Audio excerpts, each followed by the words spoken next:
Support comes from Dakota State University.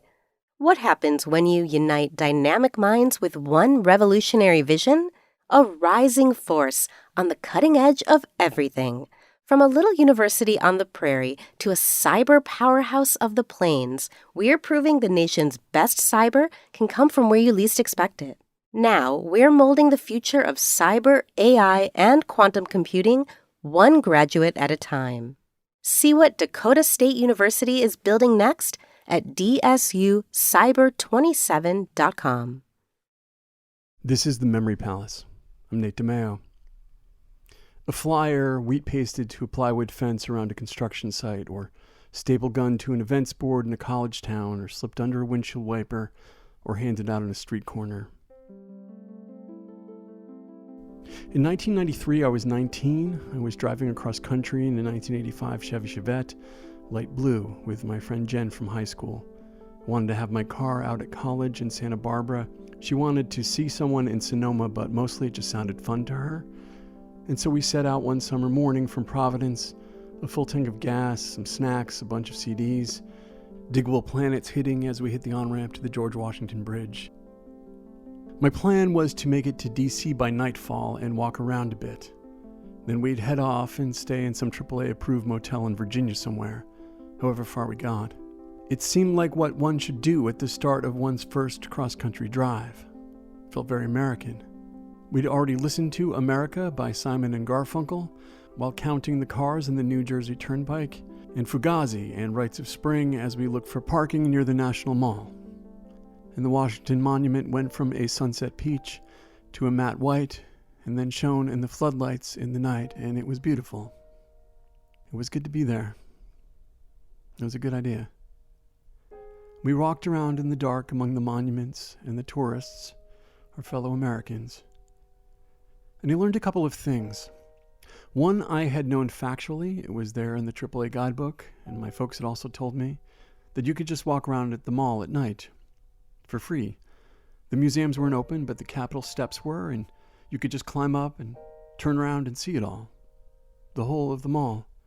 But I didn't know how it would feel to walk end to end, the broad lawns in shadow, up and over the rise at the center with the Washington Monument, then the reflecting pool, shallower and a little grubbier in person. Then you could just walk up to a giant Abraham Lincoln aglow at the other end, stand around with the Cub Scout troop as their den mother tries to explain what she finds so beautiful about the second inaugural, etched there in the wall. I knew we would be able to do that, but I didn't know what it would mean to me. To sit on the marble steps with a pretty girl in the summertime. People from all over the world all around us, buying little copies of the Constitution, soft serve ice cream, a twist with rainbow sprinkles. A disabled vet manning the POW MIA info station, even at night. A Lyndon LaRouche, they were around then, trying to tell folks about the gold standard and intercontinental land bridges and whatever else those guys were on. We walked around, stumbled upon the World War I memorial, unlit and unmajestic and unworthy, crumbling in a corner. The Vietnam memorial that I'd seen on the Today Show and read about in class. Stunning in real life. Found the name of a relative of Jen's, an uncle, I think. I wish I remembered. Ran my fingers over it. I remember that. Can still feel it. We saw the White House, saw the security gate manned by a serviceman by the garages where senators would park their cars, and then go inside and make history, literally. Pass laws, make appropriations, name post offices, launch cruise missiles. Happening right inside that building. And there were two thoughts that came to me on that night as we walked around. Two epiphanies that have stayed with me ever since. The first was this, that for all the activity happening over there in the White House, or in the Capitol, or the Commerce Department, and for all the monuments and the museums, the mall itself was historical. It was the embodiment of the history that maybe I cared most about. Because when we sat there on the steps of the Lincoln Memorial, we were sitting where Marian Anderson once sang, where she sang because she was black and the Daughters of the American Revolution wouldn't let her sing in a place called Constitution Hall. We sat near where MLK spoke. We walked on the mall where those who had come from all over the country to hear him had stood, craned their necks to catch a glimpse of him as he did. We walked where people protested the war that would take Jen's uncle or relative. I wish I remembered. Walked where the bonus army camped in the 1930s, made fires to stay warm, where the AIDS quilt was pieced together, where the suffragettes marched in white. And the second thing, the second epiphany, was that it mattered. It was important. It was beautiful. That it was free. That you could just drive up, feed a meter, and walk around any time. In a place that wasn't just iconic or emblematic of the United States and see the vistas you knew from postcards or from B-roll and major motion pictures or posters in your U.S. history classroom. You could walk around a place that embodied the best of that country, where people gathered, where they spoke their mind, spoke truth to power, or just passed out their little flyers with urgent truths or crackpot delusions, either. Where parents pushed strollers, where stone college kids laid on their backs agape looking up at a monument dedicated to this guy who once really lived, and now there was this obelisk and a city and a state and a bridge and all of these things named after him. And where veterans could find the names of their friends who had died in a war a decade before, run their fingers across them. It was all free, and we were all free to be there, to take from the experience whatever we would, because it was America. It was July of 2002, and I was 28, and my friend Aaron and I were driving across country in a 1997 Saturn sedan. I was moving out to LA. And we did the same thing that Jen and I had done 9 years earlier. We started our trip by driving to DC. We left from Brooklyn this time, so we got there earlier while the museums were still open. There was a festival happening on the mall, a celebration of the peoples of the Silk Road. The tagline for the event was, "Connecting cultures, building trust." And both of those things are nice, but it was also strange to have the mall filled with chintzy temporary architecture, designed to look like places along the old trade route that connected Europe and Asia, including Afghanistan, which we were bombing right then.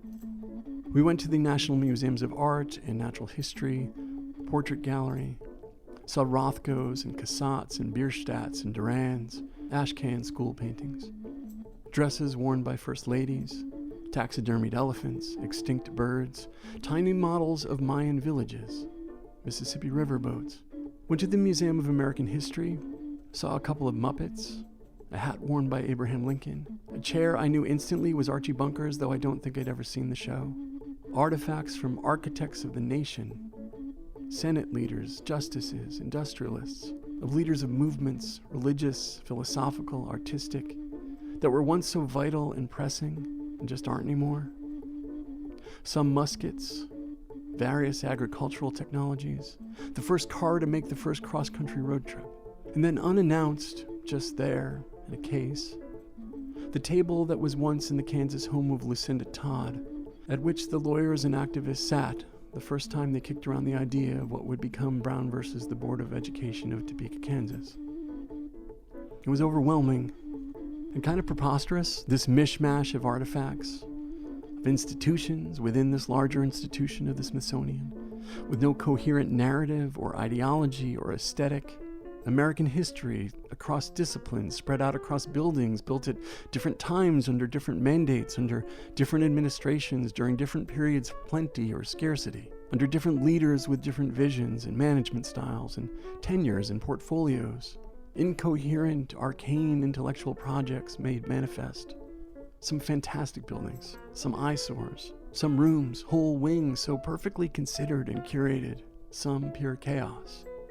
Some on the cutting edge, some comically dated, the work of different curators, different tastes, different ideas, often in conflict, progressive, regressive, straight racist, righteous, all of it, all at once. I'm not sure I've ever found a better metaphor for America itself than the museums on its national mall. It is 2025 and I am making another trip to Washington, D.C. The Smithsonian in the way it has been allowed to conduct the work of history and tell accurate stories about America is under direct attack by the Trump administration.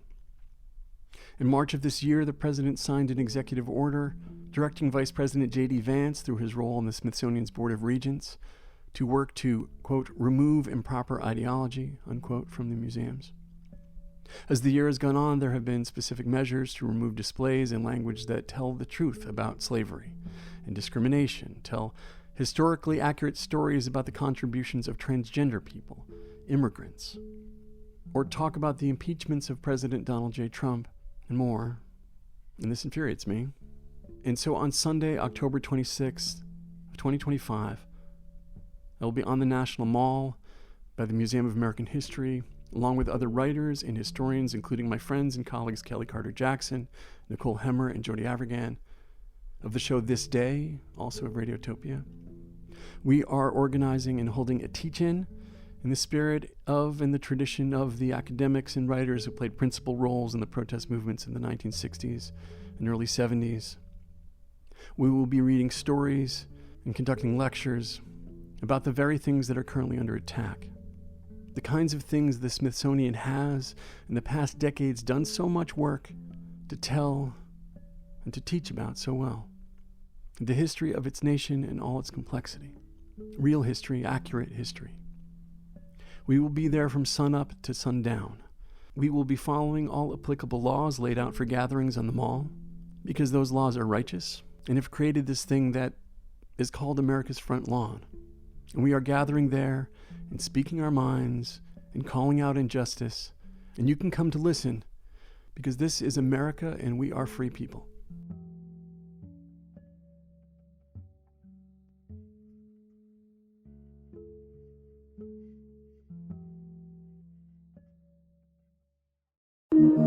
Radiotopia.